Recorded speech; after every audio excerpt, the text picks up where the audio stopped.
Зүүн наслаараа нэвтрүүлгийн өмнөх дугааруудаараа бид та бүхэндээ торч халдваруудын талаар хүргэсэн. Энэ удаад эдгээр халдваруудыг онцлох чадвартай лазер аппаратын талаар хүргье.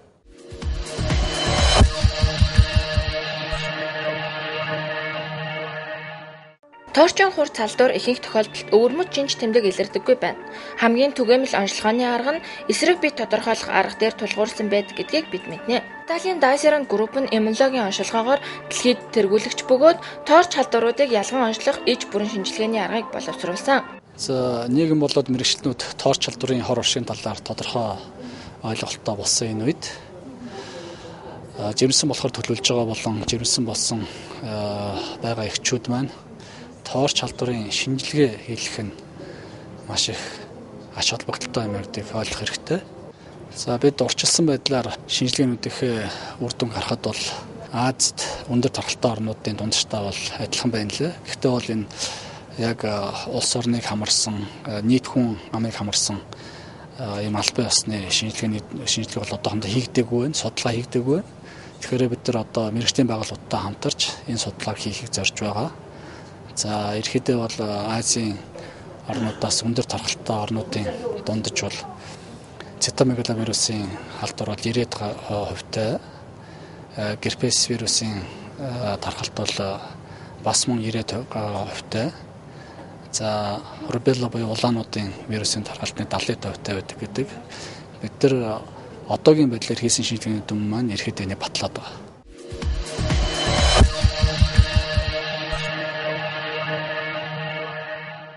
Үүнд дээд зэргийн мэдрэг иммунглобулин шинжилгээнүүд нь халдварыг эрт үед нь илрүүлнэ. Өндөр наривчлалтай иммунглобулин шинжилгээнүүд нь дархлалын идэвхийг үнэн зөв наривчлан тодорхойлно. Эсрэг биеийн titrийг тон утгаар хэмжин шинжилгээний хариу богино хугацаанд гарах боломжтой. Шинжилгээг алдаагүй өндөр наривчлалтай хийхийн тулд эсрэг төрөгчүүдийг сонгомлоор хэрэгэлдэг. Серологийн сорилын бүрдлүүд нь хосолсон шинжилгээ хийхэд тохиромжтой. Хамгийн орчин үеийн дэвшилтэд технологи болгон хим люминесценц гэдэг арга дээр бол одоо шинжилгээг явуулж одоо шинжилдэгэ. Аппарат маань өөрөө энэ үндсэн энэ аппаратны системээс гадна урвалж гэсэн одоо тусдаа тэм систем байдаг. Энэ урвалж маань өөрөө энэ аппаратанда таарсан энэ аппаратанд үйл ажиллагаагаа явуулахаар зохицолцсон. Ийм учраас энэ компани маань энэ аппарат урвалж хоёрыг нэг зэрэг хөгжүүлж чадсанаар одоо тоног төхөөрөмжүүдээс бол давуу талтай. За үүнээс гадна энэ иммунологийн аппарат дээр маань одоо бүх одоо хүний бие махбодын бүх эргэтэн системийг цогц байдлаар шинжилнэ. Цогц байдал гэдэг маань бид нар аль нэг талын өрөөсгөлөөр хайхгүй л гэсэн үг. За ингэж цогц байдлаар шинжлэхдээ бол үүнд болохоор торч халдварууд гэж шинжилгээ хийн. Торч халдвар гэдэг маань та бүхэн сайн мэднэ. Их болон одоо нэрайд бол урагтал халдвар үүсгэснээр одоо дутуу төрөх нэрийн төрөл бүрийн гаж хөгжил үүсэх зэрэг шалтгаан болдог. Энэ торч халдваруудыг бол зохиц байдлаар шинжилнэ. Мөн үүнээс гадна хавдрын маркерууд жил бүр 10 сая хүн одоо хавдраар онцлогдож байна гэсэн одоо тийм тооцоол байдаг. Энэ хавдрын маркеруудыг бол бүр орчин үеийн одоо үзүүлэлтүүдийг нь бол үзнэ. Энэ дээр болохоор эдийн үсэрхэл болоод байна уу? Энэ хавдар маань эмчилгээндээ одоо сайжирч байна уу? Эмчилгээний үр дүн тактика яаж боловсруулах зэргийг сонгох ач холбогдол тийм хавдрын маркеруудыг бол хийнэ. За үүнээс гадна нь бол за гепатит В болон А вирусыг одоо цогц байдлаар шинжилнэ. Өөрөөр хэлбэл гепатитын одоо яг өвчлөл боллоо гэхэд энэ яг ямар үедээ явж байгаа нууц үедээ байна уу? Өөрөөр хэлбэл нууц буюу далд үедээ байна уу? Халдвар арай авах өмнөх үе. Яг идэвхтэй халдварын үедээ байна уу? Эдгэрч байгаа үедээ байна уу? Энэ гепатитын одоо халдвар маань бүр архаг хэлтэр шилжиж гэнэ үү гэдгийг бол мөн цогц байдлаар бол шинжилнэ.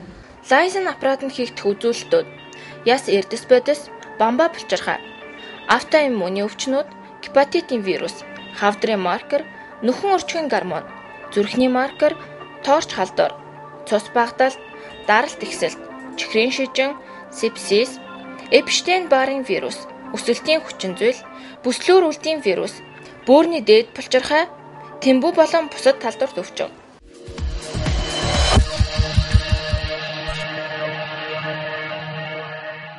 Цитомегаловирусын ялган онцлогонд бол маш их ач холбогдолтой ийм шинжилгээ байж байгаа. Энэ одоо шинэ халдвар юм уу хуучин ялган онцлогод маш их өндөр ач холбогдолтой ийм шинжилгээ байж байгаа. За тэгвэл энэ шинжилгээг одоо жишээ нь Bionero компани Vita систем, Roche компани Elixir систем, Jasrin компани Liaison систем одоо гуруула хийдэг. Гэхдээ мэдэр чанараараа дахиад харьцуулсан судалгаа хийж үзэхээр энэ Liaison систем хамаагүй илүү өндөр байгаа.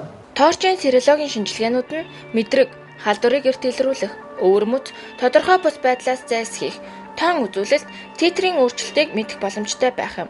Өнөөдөр бол энэ нөхөн өрчгийн гормонуудыг бол одоо бүх одоо нөхөн өрчгийн насны эмэгтэйчүүд бол одоо хийлгэж одоо эмгэг байдлаа бол тодорхойлуулж явах ач холбогдолтой энэ нөхөн өрчгийн гормонуудыг мөн зохиц байдлаараа шинжилнэ. Ийм учраас энэ аппарат маань маш олон төрлийн юм давуу одоо үйлчлэгийг бол хангаж ажилладаг. За тэрнээс гадна бол энэ аппарат маань өөрөө Дэлхийн эрүүл мэндийн байгууллагаас одоо эталон өөрөөр хэлбэл загвар нь басан одоо аппарат гэж үздэг. Яагтвэл энэ маш олон төрлийн одоо энэ шинжилгээний үзүүлэлтүүд нь Дэлхийн эрүүл мэндийн байгууллагаас л одоо үнэлэгдэж энэ одоо аппарат дээр хийгдсэн энэ хэвийн хэмжээн дээр үндэслэж бусад одоо тэр үзүүлэлтүүдийн харьцуулалтыг бол гаргаж ирсэн. Онцлогооны хувьд бол мэдрэг болон өвөрмөц чанар өндөр гэсэн ойлголт байдаг. Эдгээрийг бол дээд зэргээр хангаж чадсан. Үүний жишээ нь болохоор витамин D гэнэ Jasrin компани нь 25 жилийн турш витамин D-гийн шинжилгээг хөгжүүлснээр бүр улам боловсронгуй түвшинд болгосон. Өвөрмөц чанарын байдлыг бол 100% хангаж чадсан. Одоо Дэлхийн эрүүл мэндийн байгууллагаас одоо загварнд болсон ийм шинжилгээ хийгддэг. За тэрнээс гадна парвавирус B19-ийн халдвар нь энэ Дэлхийн эрүүл мэндийн байгууллагын загварнд болж одоо хөгжүүлсэн. Ясн аппаратаар яс эрдэс бодисыг шинжлэхдээ хүний ээлдэс цэвэнд тодорхойлно. Хийгдэх заалт 1-р бүлэг. Яс зэрэгцсэн өвчтөн, бөөрийн архаг өвчтөй хүмүүст, эд эрхтэн шилжүүлэн суулгасан өвчтөн, яс зөөлрөх болон архид өвчтөй хүмүүс, шингээлтийн эмгэгтэй өвчтөн. 2-р бүлэг. Хүүхэд ба өсвөр насныхан, 65-аас дээш насныхан, хар арстай бүлгийнхэн. 3-р бүлэг. Жирэмсэн эхчүүд, хавдартай өвчтөн, зүрх судасны эмгэг болон даралт хэсэлттэй өвчтөн, чихрийн шижинтэй өвчтөн, автоиммуны өвчтэй хүмүүс. Өвөрмөц байдал нь 100%, хариу гарах хугацаа 45 минут. Онцлогын хувьд гэх юм бол энэ маань онцлог маань өөрөө ийм баркодын системтэй. Энэ баркодын системээр л энэ урд маань энд одоо ийм төрлийн шинжилгээ хийх гэж байна гэдгийг танина. Хоёр дэм дотроо бид нар тохируулах тийм уусамлууд, шинжилгээний шаардлагатай уусамлуудыг хийж өгсөн учраас халдварын эрсдэл бага. Яагадгүй бүрэн автомат аппаратуудын нэг давуу тал нь нөгөө халдварт өртөх эрсдэл багтай. Яагадгүй шууд ээлцтэй бол шууд контактлаж харьцдаггүйгээр нэг давуу тал.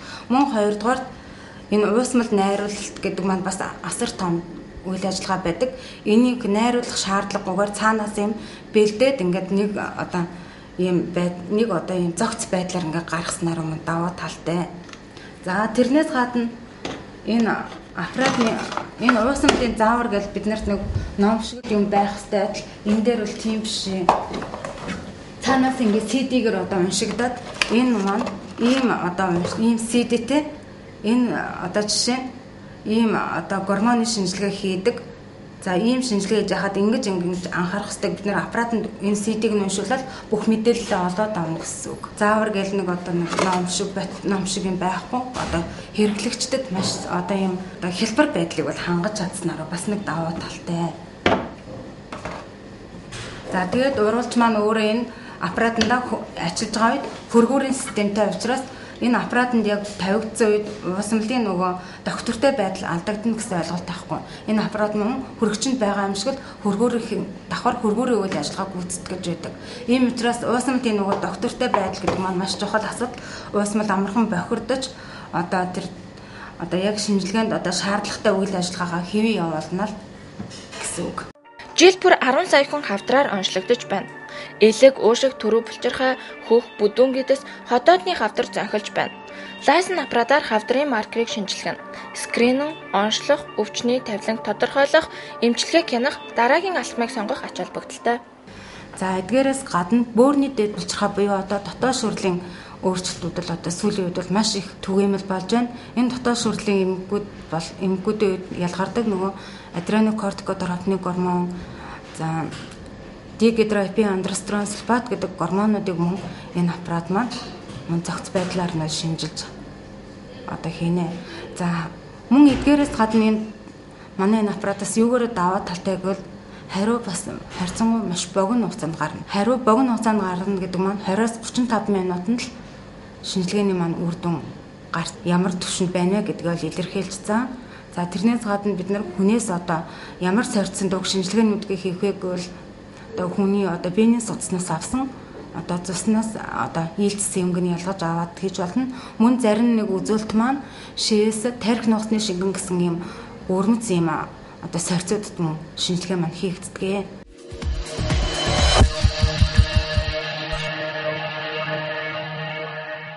Ургийн гажигчд үүсэх боломж нь 30-40 гэж байна. Бид жирэмсний ямар үед нь онцлох ёстой юм бэ гэдгийг заавал бид тунгааж үзэх ёстой шүү дээ. Яг үндэ бол энэ халдварууд чинь жирэмсэн үед ургийн гаж хөвчлийг үүсгэх, оюуны хомсдол үүсгэх, мэдрэлийн гаралтай янз янзын согог үүсгэх нөлөөлтөл халдвар юм биш. Энэ тал дээр бид яг манай Монгол улс оронд бол хийж байгаа зүйл өндөр байхгүйгээ хэлчихэд бол болох гэдэг л да. Халдвар авсны дараа дахиж реинфекц гэж яддаг. Дахиж халдвар авах гэсэн юм хоёр юм байна. Төрөлхийн цитомегало вирусын халдвар амь төрсөн нэраа ер нь бол энэ мэдээж Монгол биш бусад орнууд гарсан та. 2.4% тохиолдоод байна гэх. Бид яах вэ гэхээр бид энийг олон газар, олон хүмүүсийн чихэнд ингэж олон дахин хүргэж энэ шинжилгээ өөрөөр хэлбэл торч гэж энэ халдварыг илрүүлэх шинжилгээ бүх жирэмсэн эмэгтэйчүүд цаашлаад бүх эхчүүдтэй бид тодорхойлж барья.